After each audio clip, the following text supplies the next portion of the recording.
So I might be starting the class a little different from what you're used to. That's okay. I'll take your humble permission.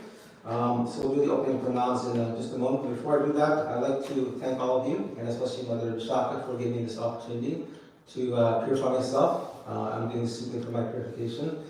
And whatever we share today in today's class will be simply from the Shastras. Nothing is outside the Shastras. Everything is based on the Shruti Vedic Shastras, what we have heard in the Shastras, and apply it into our minds as Smriti, that was remembered for lifetimes to come.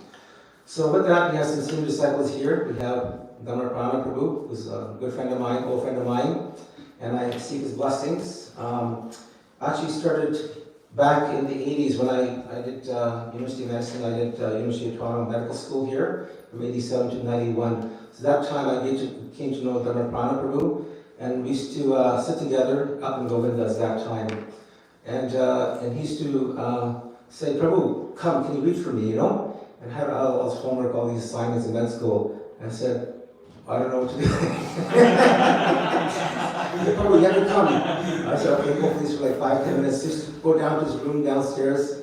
And I think it was room 10. Yeah, room 10, okay. And it was a little room, and he should take out the Bhagavatam. And I don't know what I was reading. At that time, I was just, recently Krishna consciousness, like started in 82 in Ottawa. And I was reading, and these lofty figures had no clue what I was reading. But he would listen, I said, read more and more. And then he would bring out the Krishna book. And then before you know it, was like an hour, and to go back, and it was like 8 o'clock. But little did I know that time that this is going to be the impetus for me to get into Krishna consciousness. That and Prasadam. So thank you so much, Prabhu, for your association and the direct disciples of Prabhupada. So with that, I feel somewhat empowered. Thank you, Prabhu. Jai. All right, so here we go, and with your blessings as well. Jai.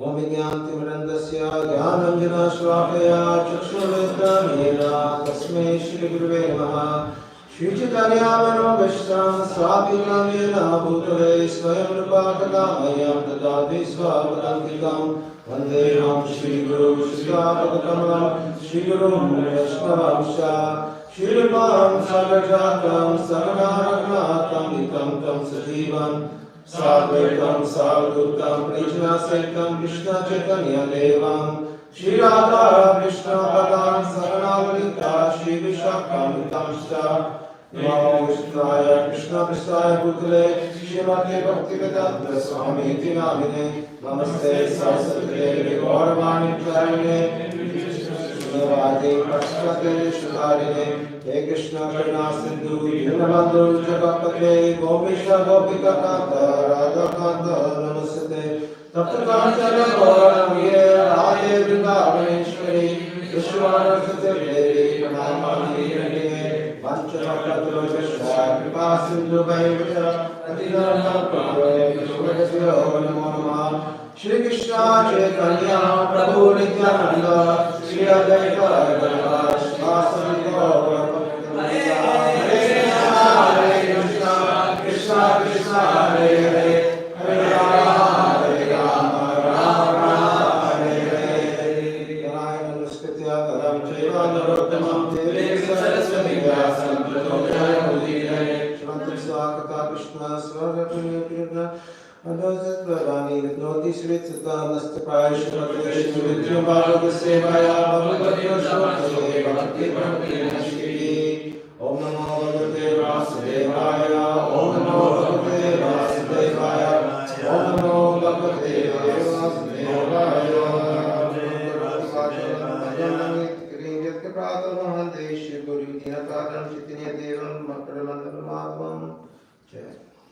So today we're into the 20th chapter of the Bhagavatam, and let's see, yes, behind me we have the verses. Starting off with 421, is that correct? 421. So Shakadevi asked me to read from, or I guess we're reading translations from 1 to 16, and then the focus of today's verse will be 4, 20, 12. Is that right? Yes. Yeah. So we just read the translations, is that right? And we just go around the room like that? Okay. So let's get it.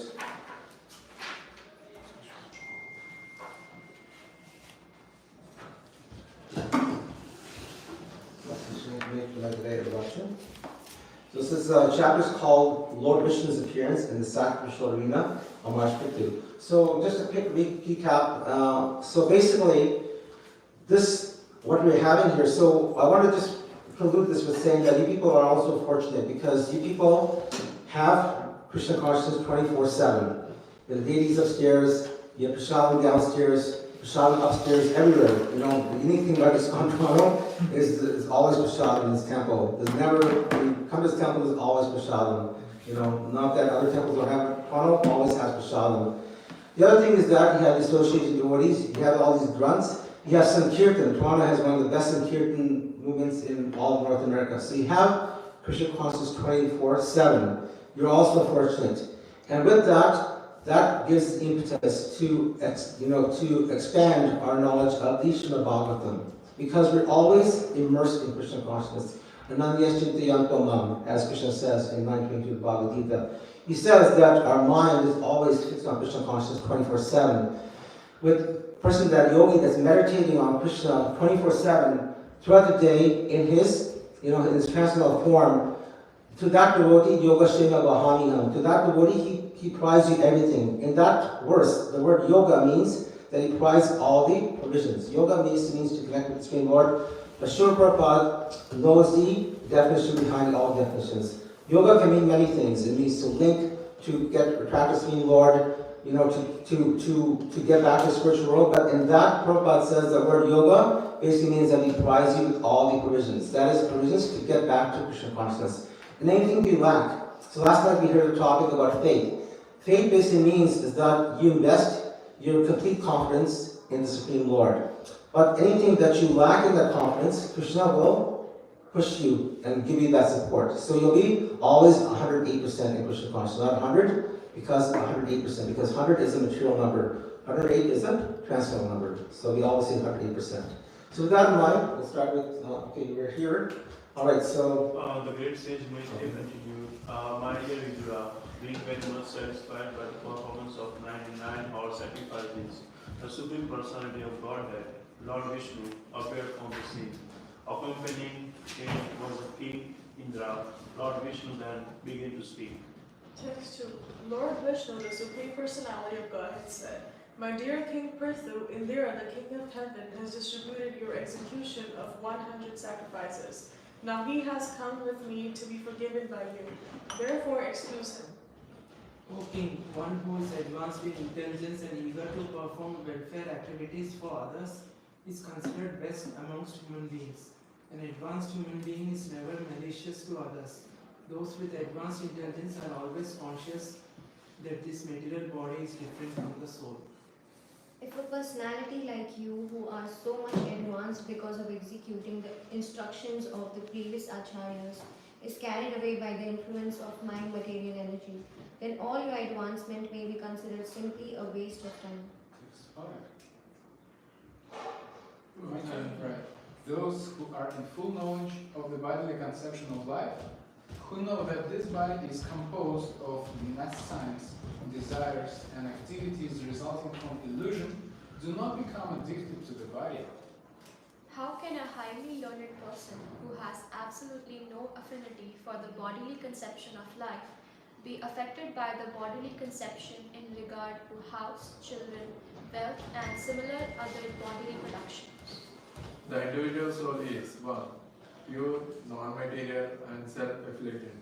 He is the reservoir of all good qualities, and he is all-pervading. He is without material covering, and he is the witness of all the activities. He is completely distinguished from other living entities, and he is transcendental to all the embodied souls. Although within the material nature, one who is thus situated in full knowledge of the Paramatma and the Atma is never affected by the modes of material nature, for he is always situated in my transcendental loving service. The Supreme Personality of Godhead, Lord Vishnu, continued, My dear King Prithu, when one situated in his occupational duty engages in my loving service without motive for material gain, he gradually becomes very satisfied with it. When the heart is cleansed of all material contamination, the devotee's mind becomes broader and transparent, and he can see things equally. At that stage of life there is peace, and one is situated equally with me as Satchitananda Vigrama. Text 11. Anyone who knows that this material body made up five gross elements, the sense organ, the working senses, and the mind is simply supervised by a fixed soul is able to be liberated from material bondage. Lord Vishnu told King Prithu, My dear king, the constant change of this material world is due to the interaction of the three modes of material nature. The five elements, the senses, the demigods who control the senses, as well as the mind, which is agitated by the spirit soul. All these taken together comprise the body. Since the spirit soul is completely different from this combination of gross and subtle material elements, my devotee who is connected with me in intense friendship and affection, being completely in knowledge, is never agitated by material happiness and distress. Why did your king please keep yourself always equipoised and treat people equally? Whether they are greater than you in the intermediate stage or lower than you, do not be disturbed by temporary distress or happiness. Fully control your mind and senses. In this transcendental position, try to execute your duty as king in whatever condition of life you may be portrayed by my arrangement. For your only duty here is to give protection to the citizens of your kingdom. To give protection to the general mass of people who are citizens of the state is the prescribed occupation duty for a king. By acting in that way, the king in his next life shares 1/6 of the result of the pious activities of the citizen. But a king of executive head of a state who simply collect taxes from the citizens but does not give them proper protection as human beings has the results of his own pious activities taken away by the citizen, and in exchange for his not giving protection he becomes liable to punishment for the pious activities of his subjects. Lord Vishnu continued, My dear King Prithu, if you continue to protect the citizens according to the instructions of the learned Brahmana authorities, as they are received by the acquisition by hearing from master to disciple, and if you follow the religious principles laid down by them without attachment to ideas manufactured by mental concoction, then every one of your citizens will be happy and will love you. And very soon you will be able to see such already liberated personalities as the four Kumaras, Sanak, Sanatan, Sanandan, and Sanat Kumar. My dear King, I'm very captivated by your elevated qualities and excellent behavior, because I am very favorably inclined towards you. You may therefore ask from me any benediction you like. One who does not possess any good qualities and behavior can possibly achieve my favor simply the performance of sacrifices, severe austerities for mystic yoga, but I always remain equipoised in the heart of who is also equipoised in all circumstances. Sure, thank you. So we'll go back to text 12, and that's the verse for this morning. So I'll read the Sanskrit and then translation purport. Yeah? Okay, so please go back on the screen. So you can repeat after me. Or someone, I guess you people do one line and after one line? No, first. Okay, sorry. Vinasya langasya guna pravaho. Vinasya lingasya guna pravaho. Dravya kriya karaka cheta atmanaha.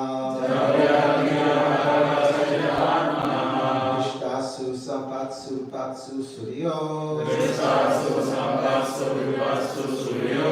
Navikanti mai buddha suridaha. Navikanti mai buddha suridaha. Vinasya lingasya guna pravaho. Vinasya lingasya guna pravaho. Dravya kriya karaka cheta manaha. Dravya kriya karaka cheta atmanaha. Drishtasu sampatsu vipatsu surayo. Drishtasu sampatsu vipatsu suryo. Navrikriyanti mai baddha sodra. Navikanti mai buddha suridaha. Vinasya lingasya guna pravaho. Vinasya lingasya guna pravaho. Dravya kriya karaka cheta atmanaha. Dravya kriya karaka cheta atmanaha. Drishtasu sampatsu vipassu suryo. Drishtasu sampatsu vipatsu suryo. Na vikriyante mai pada saukrida. Navikanti mai buddha suridaha.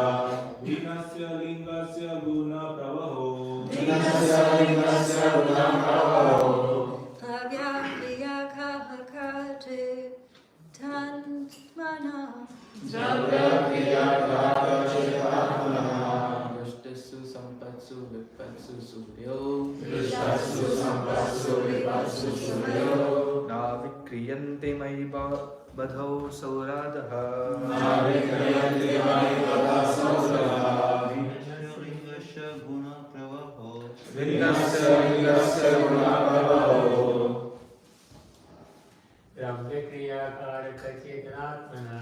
Dravya kriya karaka cheta atmanaha. Vishtasu sampatsu vipatsu suryayo. Drishtasu sampatsu vipatsu suryo. Navikriyante mai baddha sohridaha. Navikanti mai buddha suridaha. Vinasya lingasya guna pravaho. Vinasya lingasya guna pravaho.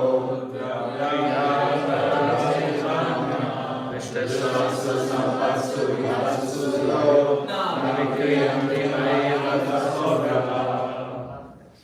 Translation? Do you read the translation? Vinasya Yeah, okay. Vinasya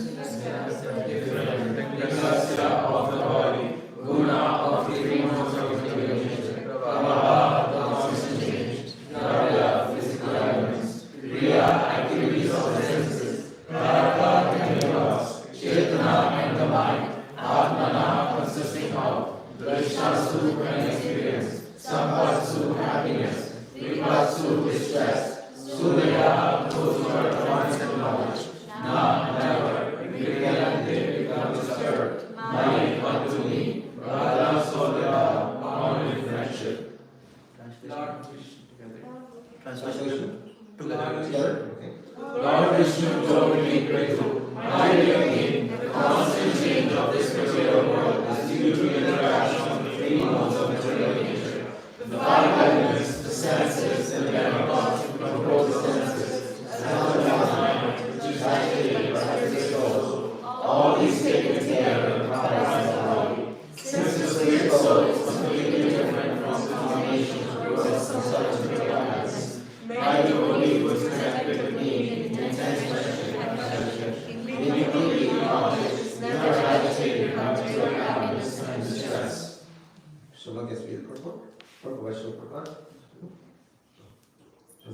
So maybe you can read half and probably in the back read half. Yeah. Is that? The question may be raised that if the living entity has to act as the superintendent of the activities of the bodily combination, then how can he be indifferent to the activities of the body? The answer is given here. These activities are completely different from the activities of the spirit soul of the living entity.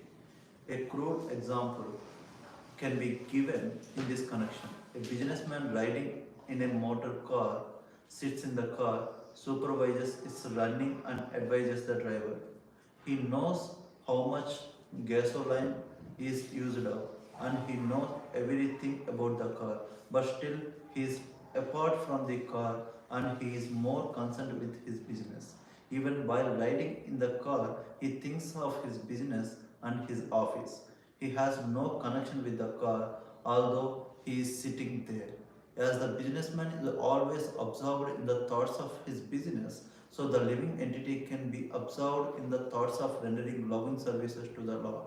Then it will be possible to remain separate from the activities of the material body.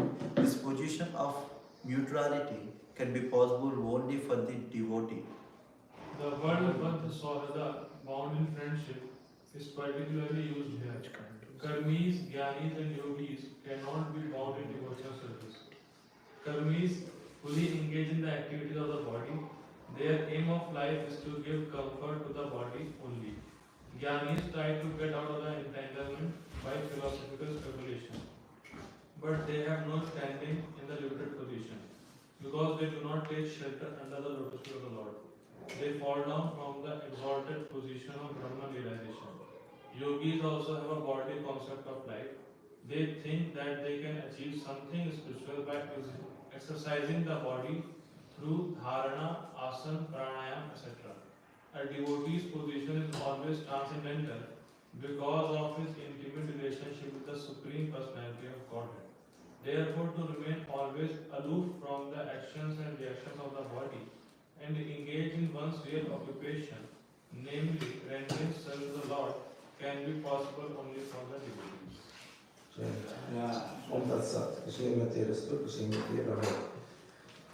So, just to give a quick recap, we're at a point where two great leaders, Lord Indra and Prithu Maharaj, are in a tussle with each other. So, when this happens, when this conflict, this story that we've been reading for the last a few weeks or so, and these last few chapters of Srimad Bhagavatam, Canto 4, are instructed to us in many ways. There's many instructions that can come out from this Leela between two great leaders, the leader of the heavenly planets and the leader of Earth. Prithu Maharaj as the leader of Earth, and Indra Maharaj as the leader of the heavenly planets. So these are not some ordinary people, these are extraordinary people. And therefore, whenever extraordinary things happen, extraordinary things come out of that, lessons for us for our lifetimes. So if you consult, scholars like Chaitanya Charitamrita Prabhu or Gauranga Das, or even Gauranga Darshan Prabhu, I'm sure if they do this part of the Bhagavatam, they'll write books about this because there's so many things to learn from this part of the Srimad Bhagavatam. So I'll just share for you some of the essential things.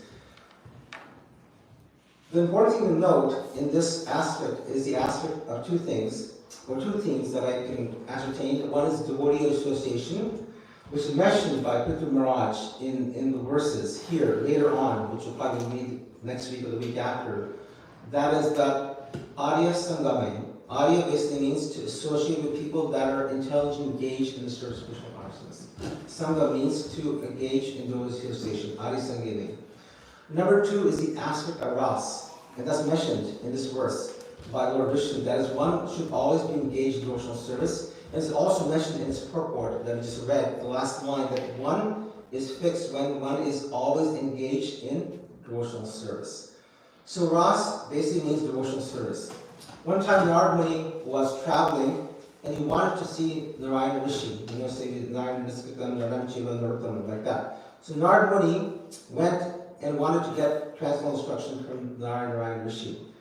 And Narayana Rishi told many things, but one of the important things he told him was this aspect of ras. What is ras? Ras is that each individual living entity has an individual connection, and it's the via medium by which we are connected to the Supreme through our transcendental relationship. It always has been like that, it always will be, and it will never change. That's called rasa. Okay? In fact, this word is so important that even in Srila Prabhupada's purport, to the very first verse of the Bhagavatam, 111, I believe in the last paragraph, he talks about Adi Ras. Okay? So Ras, we all have a connection to the Supreme Personality Godhead. We all have to maintain that and protect that, to stay away from the influence of Maya. So, how is it relevant to the story between Prithu Maharaj and Lord Indra? Lord Indra is the leader of heaven. Unfortunately, he's misusing his position. And furthermore, Lord Indra is not applying the aspect of rasa in a proper way, but Prithu Maharaj is. Okay?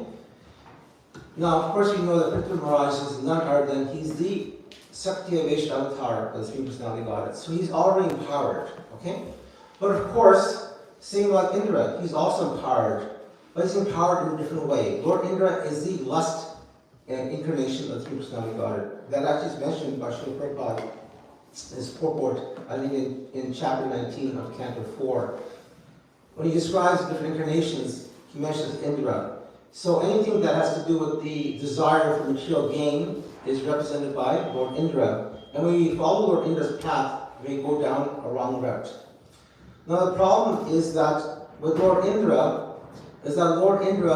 is trying to give instruction. But when people follow the instruction of Lord Indra in this episode, where he tried to steal the ashram of the horse twice. He tried to do that twice, okay?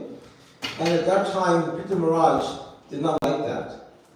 So Indra, as a leader, is doing something that is very wrong. Why? Because he is teaching us things that are improper. And when people see a leader doing improper things, then they can also follow in improper teachings. That's called apasampradaya. And that's very important that a leader does not do that, because the leader cannot be a false guru. When you look at leaders, and nowadays we look upon them as role models. But unfortunately, there are very few role models nowadays. The only role models that we have are in the four sampradayas coming from Krishna consciousness. But anything outside of that, except for some exceptions, they're all false gurus. Just like Putana. When Putana came, she came in the guise of a false guru. She was dressed up even more beautiful than the goddess. But she actually came to deceive the people of Vrindavan and taught that she would deceive the Supreme Personality Godhead. It is described that she was like a sharp sword in a sharp sheath. Okay? Like when you look at a sheath, you cannot tell what's inside that sheath. If it's a sharp sheath, you think it'll be inside, will be something like gold. When inside, when you open it, it's a very sharp sword that can cut your hand off. Okay? So she's like that. A very sharp sword in a sharp sheath. Okay? Like that. That's a bit of a tongue twister. And similarly, other demons, like any other demons that came as a false guru, can anyone remember in Krishna Leela? The calf demon, right? Vritsasura. Like he came in the form of a calf. Klambasura, he came in the form of a gopa. He was disguised as a gopa. But he came as a false guru. Similarly, Vatsasura. But Krishna and Balaram knew that, so they immediately killed him. So whenever there's a false guru, we must immediately stop that. Why? Because Eveshava Mukhodvirnam. Sanatana Goswami takes that important verse from Padma Purana. You might have heard that verse. E Vaishnava Mukhodvirnam. That is, anyone who's not a Vaishnava, you should not hear from their mouth. Why? Because Sarpakuchista, Yatapa. That is that when you give a snake milk and bananas, the venom of the snake becomes even more poisonous. When you come and see a snake, the snake, you know that the snake is very dangerous. When you put a jewel crown on the top of a cobra, it can be very deceiving. Okay, it appears very friendly, but it'll bite you. The character of a snake is always to bite you. So therefore, a false guru will always bite you. And therefore, we should always follow the Vaishnavas, because they'll give us Uttam Hari Kathamrita. Uttam means pure. They'll always give us the pure knowledge. Okay? And therefore, we are not obliged to hear from them. Okay? Shravantam Naiva Kartavya. That verse says, that's the third line of that verse. That is, we are not obliged to hear from non-Vaishnavas. So we should be very careful, especially nowadays, where are we getting our message from? Because when we get our message from Indra, and of course Indra is playing the lowly role. We should not think Indra is being deceived. He's playing that role, just like Bhishma played the role in Mahabharata. He was pure devotee, Dronacharya. they have to play those roles like that, okay? But these are Mahajans. Bhishma Dev is a Mahajan, right? He's a Mahajan. He's mentioned by that by Yamaraj. He's a Mahajan. So whatever he does is perfect, okay? But he plays a lowly role of being on the side of the Kauravas, like that. So Indra also played that role too. But the important thing is that we have to understand the purport. So therefore, in ISKCON, we're very fortunate that we have the purports of Srila Prabhupada to guide us. When we read other grunts, sometimes the danger is that, we get this. Sometimes someone comes back from Vrindavan and brings us a book, okay? Written by so-and-so Acharya. We have to be very careful who's written that book, what is the intention behind reading that book, and who is the person and what sampradaya they're from. Now, of course, many times they're from the proper sampradaya.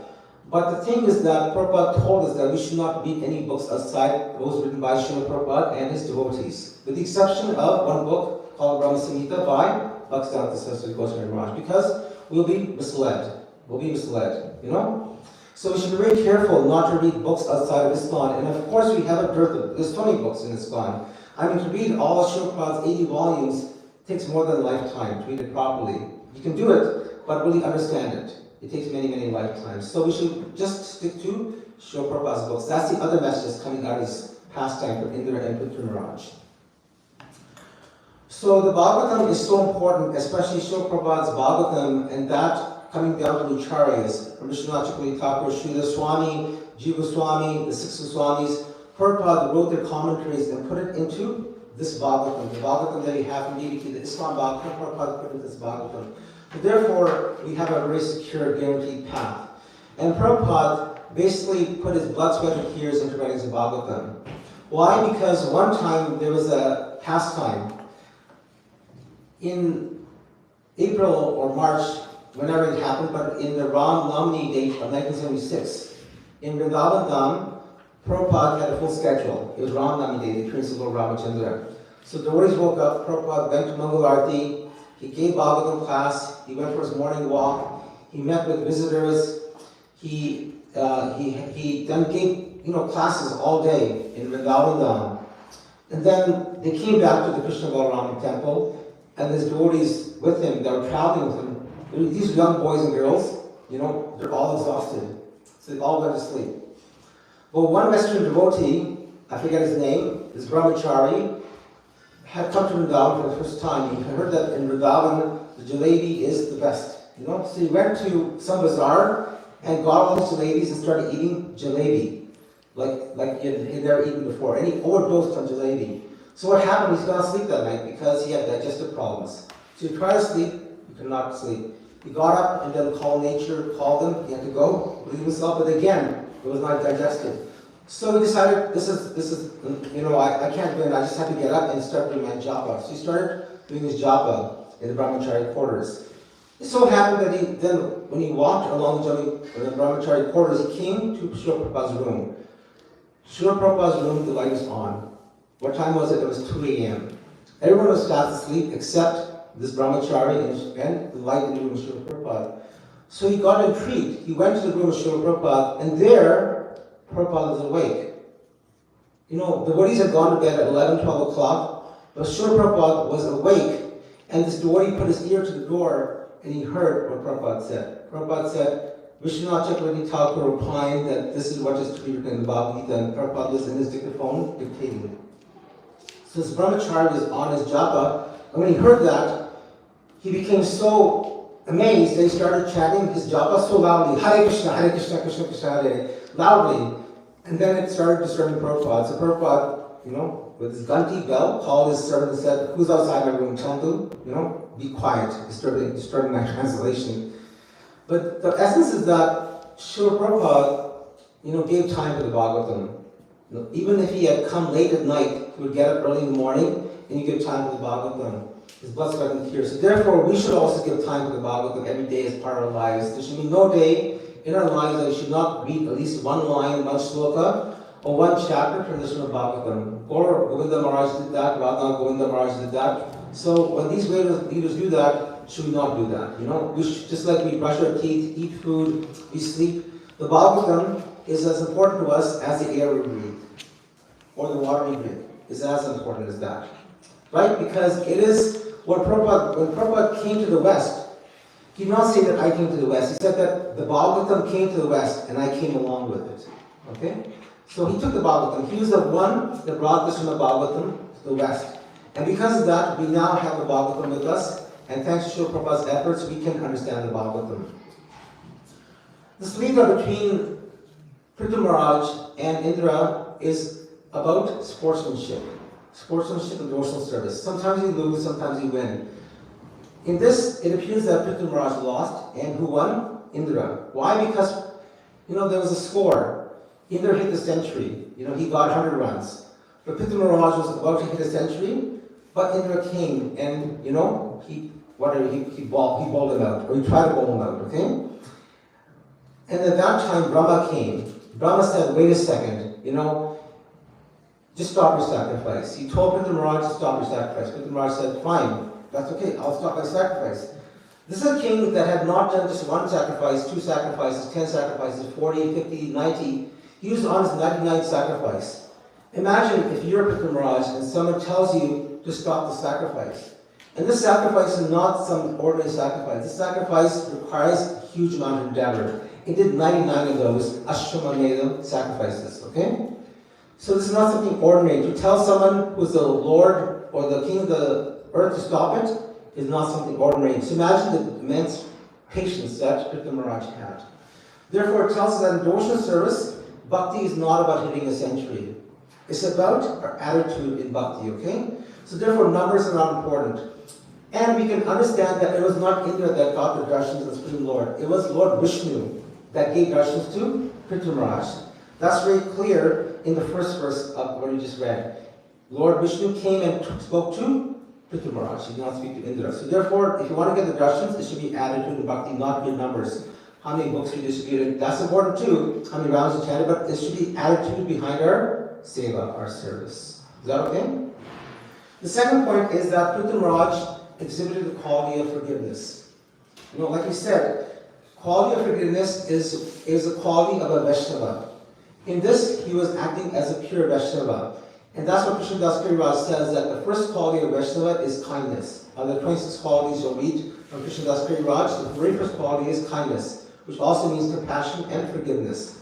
So he exhibited forgiveness. In this pastime, it shows that Brahma is the ideal mediator. So you have 2 leaders, Indra and Prithu Maharaj. So he resolved the conflict between 2 great leaders. Not an easy thing to do, a very difficult thing to do. Right now we have wars going on. Right now we have many, many wars going on, and no one as a proper mediator has been able to resolve the conflict, whether it's Russia, Ukraine, or in the Middle East. No mediator has been able to do that. So therefore the UN has utterly failed. It's the so-called UN, but it is not the United Nations. It's called the Disunited Nations of the world, okay? Not the United Nations of the world, because there's no proper mediator. But if Brahma was here today, he could have easily mediated this, because he could do that between Prithu Maharaj and Lord Indra. So the important thing to note is that Prithu Maharaj could have absconded or could have punished Indra. He could have done that.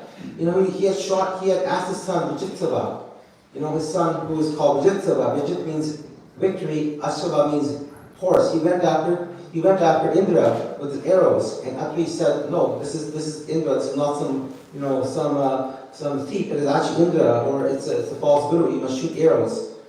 The point is that he could have said, no, I don't want to stop my sacrifice, I want to complete my sacrifice. But he was submissive. He was submissive. Prithu Maharaj was submissive. That's the quality of a leader. If our leaders were submissive these days, we'd have more peace in the world. But the fact that they're arrogant, unfortunately, they have to kill so many countless lives and civilians and babies and mothers in Ukraine and also in Palestine to justify that they are the leader. But if they're just submissive, then things would change for the better, hopefully. So therefore, Brahma uses the action of rejection is not preferred when reformation is possible. Brahma and Prithu Maharaj could have rejected Indra. They said, you are a fool, you're not acting like a Vaishnava, we'll just disown you. But they accepted him, they invited him. And what happened to Indra? His heart changed. He fell down in the assembly of Vishnu, the Brahmanas, the demigods, and vowed for forgiveness from Prithu Maharaj. His heart changed. And therefore he came back to his form as a Vaishnava. So what I'm telling you, dear devotees, is that when we have conflicts in the temple, we should always get some mediator that can resolve the conflict and try to understand what are the issues behind that, rather than to just disown the person. When you disown the person, that is not right. Then we take them away from Krishna consciousness. And if Indra was just left beside, then he would have left Krishna consciousness. Not that he would leave, but people like us would just leave Krishna consciousness because it is not good for us. We'll find some shelter elsewhere. So what happens is that our faith is affected. Our faith is affected. Our faith is contaminated. So that's the important understanding from this Leela as well. And therefore Prithviraj forgave him and embraced him because Indra had a changed heart. Now, there's also the story of contrasting between Prithviraj and Indra. We mentioned some things. Indra is under the influence of Maya, but Prithviraj is under the influence of the instructions of Lord Vishnu.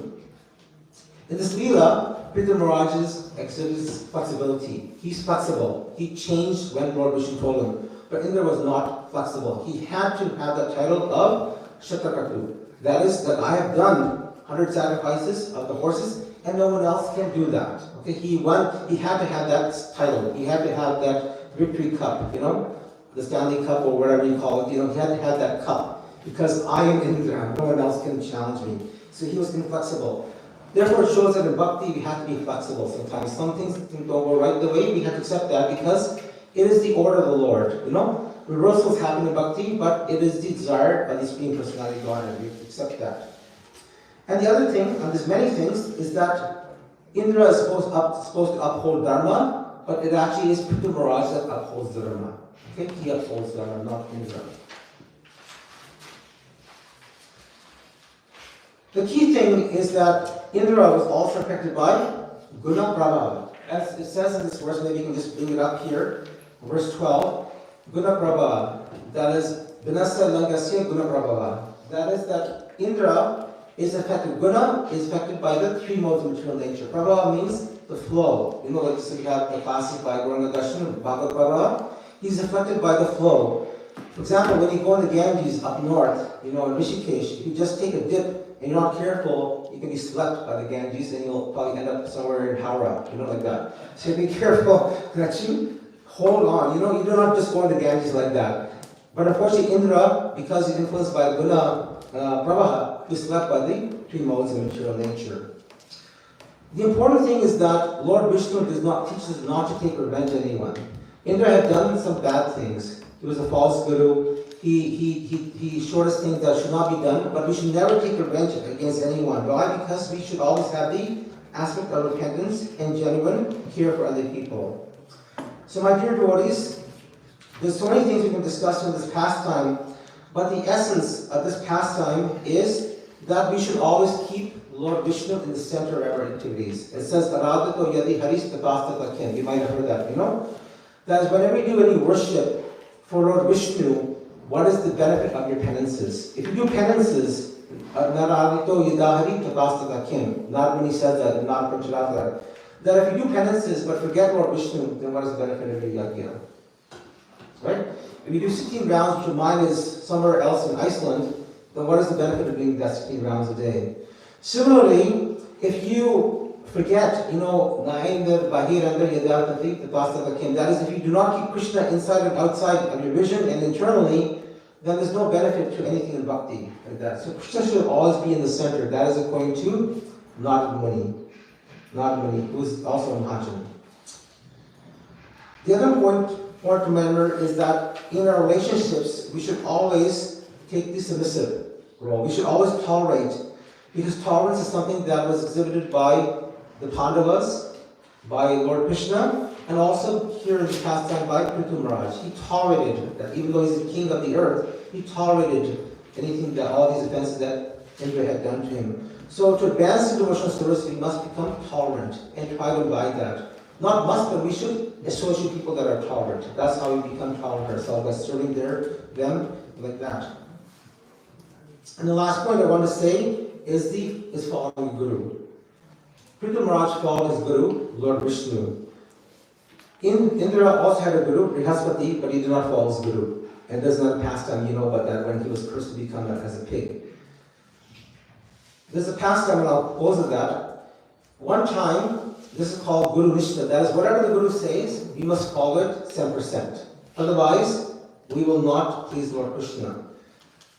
So one time, there's a story of Ramanujacharya. So Ramanujacharya appeared just over 1,000 years ago in South India, and he had a disciple, and they're supposed to go somewhere. So Ramanujacharya told his disciple, pack in my bag with the deities, and then we should leave. So his disciple packed the bag with Ramanujacharya's deities, and also put his padaka, the shoes of Ramanujacharya, inside the same bag. So when they were about to leave, Ramanujacharya was looking for his padaka, shoes, but could not find them, and said, where are my shoes? He said, oh Guru, I put these shoes in the bag. When Ramanujacharya heard that, he was totally enraged. He shouted, he said, you know, you fool, you put my shoes next to in the same bag where the deities are. How can you do that? You know? You cannot do that. And that's what the servant said. The servant said that those deities that I put in the bag are your deities, but my deities are your padaka.